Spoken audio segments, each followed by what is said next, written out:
Sahabat BDKA, dimanapun berada, mari kita pasang telinga untuk mendengar dan hati yang disiapkan untuk Tuhan. Serius sekali. Mintalah Tuhan melindungi kita dari kuasa jahat yang mau menyesatkan hati jauh dari Tuhan. Sebentar kita akan belajar bagaimana Tuhan menopang Israel melalui seorang raja yang berusia 7 tahun. Siapa dia? Wah, Tuhan suka bercanda ya. Shalom anak-anak semuanya. Senang sekali ya kita hari ini boleh diberikan kesempatan oleh Tuhan untuk belajar firman Tuhan melalui renungan harian. Mari kita terlebih dahulu berdoa. Bapa dalam sorga, lembutkanlah hati kami, supaya ketika kami belajar kebenaran firman Tuhan, kami boleh menerimanya dengan sukacita, dan kami boleh juga mengizinkan untuk Roh Tuhan bekerja dalam hidup kami, supaya firman yang kami dengarkan itu boleh bertumbuh hingga berbuah di dalam hidup kami, sehingga buah-buah yang kami timbulkan boleh dinikmati oleh banyak orang, sehingga orang boleh juga menerimamu sebagai Tuhan dan Juru Selamat. Mereka boleh menikmati Tuhan dalam hidupnya. Dalam nama Tuhan Yesus kami berdoa. Amin. Anak-anak yang dikasihi Tuhan, ketika Yoas berusia 7 tahun, maka imam besar menganggap bahwa hal ini adalah sudah sangat tepat kalau Yoas diangkat menjadi raja atas orang Yehuda. Maka dengan segera imam besar Yoyada mengumpulkan para kepala pasukan 100 dan pengawal-pengawal penunggu istana. Saat itu Imam Yoyada mengutarakan atau menyampaikan niatnya kepada mereka. Dan imam besar Yoyada mengikat perjanjian dengan mereka dengan mengajak mereka bersumpah kepada Tuhan. Setelah itu, Imam Yoyada menunjukkan Yoas kepada para kepala pasukan 100 dan kepada para pengawal penunggu istana. Dan tak lama kemudian, pada hari yang telah direncanakan, Imam besar Yoyada mengundang para kepala pasukan 100 dan pengawal-pengawal penunggu ini. Tetapi mereka tidak diperbolehkan untuk membawa senjata apapun, supaya tidak ada kecurigaan dari Atalia ataupun orang-orang lainnya. Setelah ditata sedemikian rupa oleh Imam besar Yoyada bahwa penjagaan itu dilakukan dengan ketat, baik yang ada di dalam rumah Tuhan maupun yang berada di luar rumah Tuhan, di pintu-pintu masuk daripada rumah Tuhan, maka imam besar juga menyarankan agar orang-orang atau rakyat daripada orang-orang Yehuda ini boleh hadir di dalamnya, baik itu orang-orang Lewi, para imam, dan para kepala-kepala suku orang Israel. Sesudah itu mereka diberikan satu kesempatan untuk menyaksikan penobatan Yoas sebagai raja. Maka imam besar Yoyada mengajak keluar Yoas supaya boleh disaksikan oleh banyak orang tersebut bahwa imam besar Yoyada akan menobatkan Yoas sebagai raja. Bagaimanakah cara menobatkan seseorang menjadi raja? Saat itu di Israel harus dikerjakan oleh seorang imam besar. Yang pertama, bahwa Yoas yang masih berusia 7 tahun saat itu, Yoas diberikan mahkota di atas kepalanya. Itu menunjukkan bahwa dialah raja. Yang kedua, seorang raja harus menerima gulungan kitab yang berisi hukum-hukum Tuhan. Artinya bahwa jikalau seorang raja itu memerintah, bahwa cara memerintahnya harus didasarkan pada kebenaran hukum-hukum Tuhan.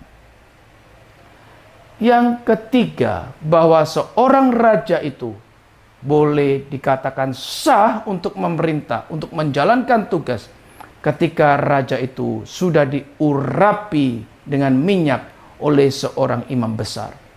Hari itu lengkaplah yang dikerjakan oleh Imam Yoyada kepada Yoas. Mulai saat itulah Yoas menjadi raja atas umat Tuhan Yehuda.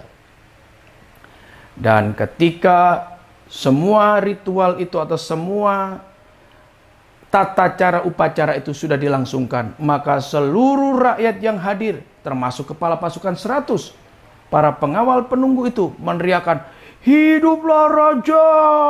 Maka suara yang begitu gegap gempita itu didengarkan oleh Atalia di istana. Wah, itu menunjukkan betapa sukacitanya dan betapa kerasnya suara itu diteriakkan oleh orang yang hadir saat penobatan Yoas sebagai raja.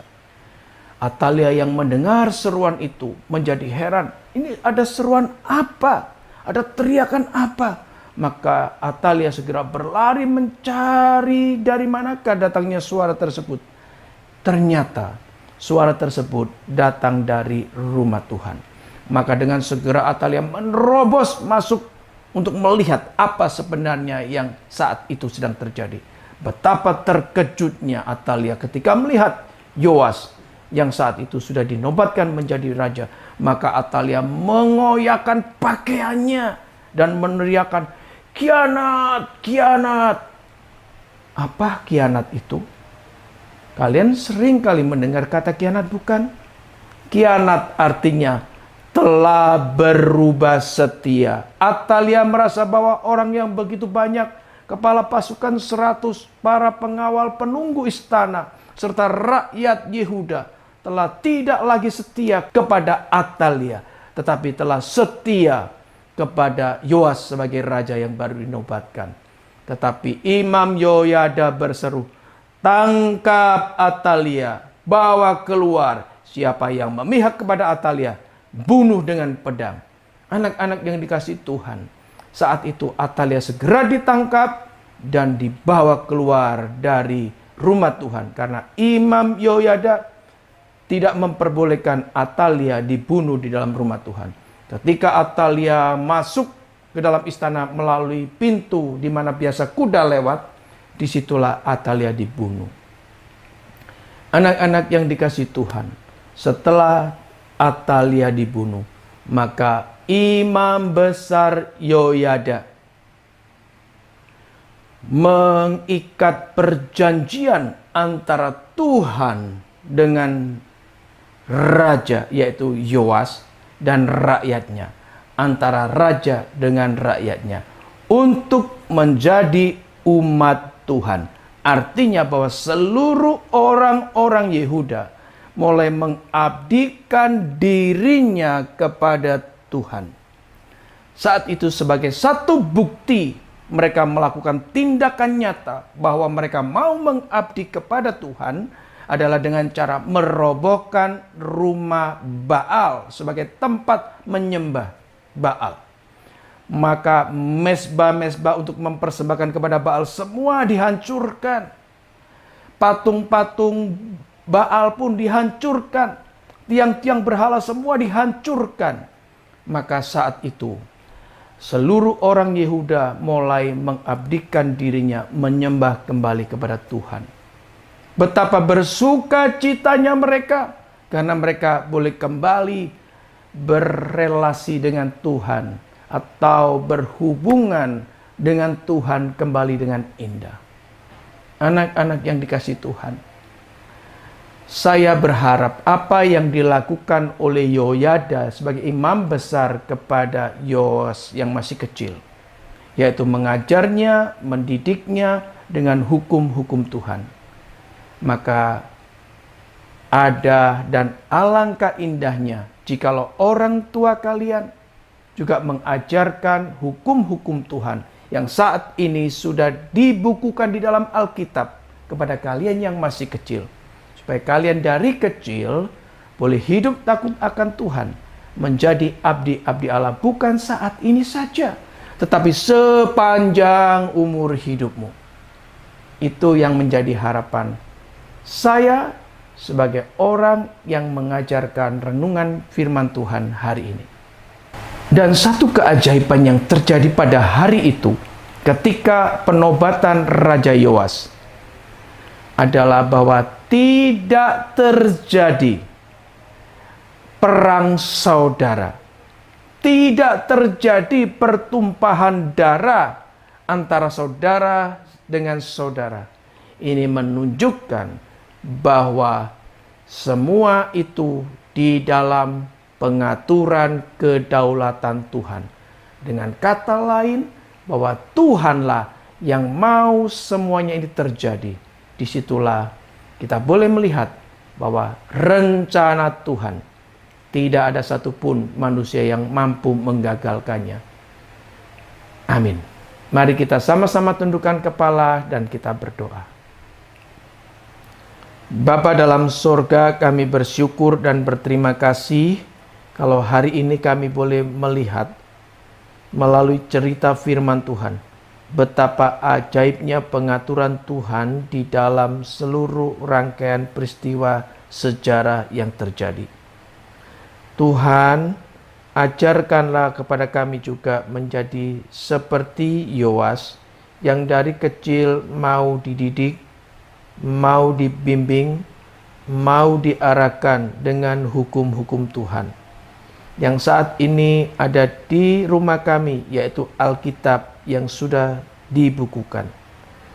Juga Tuhan tolong orang tua kami, supaya orang tua kami mempunyai kerinduan juga untuk mendidik kami, membimbing kami dengan kebenaran firman Tuhan yang sudah tertulis dalam Alkitab. Dalam nama Tuhan Yesus kami berdoa. Amin.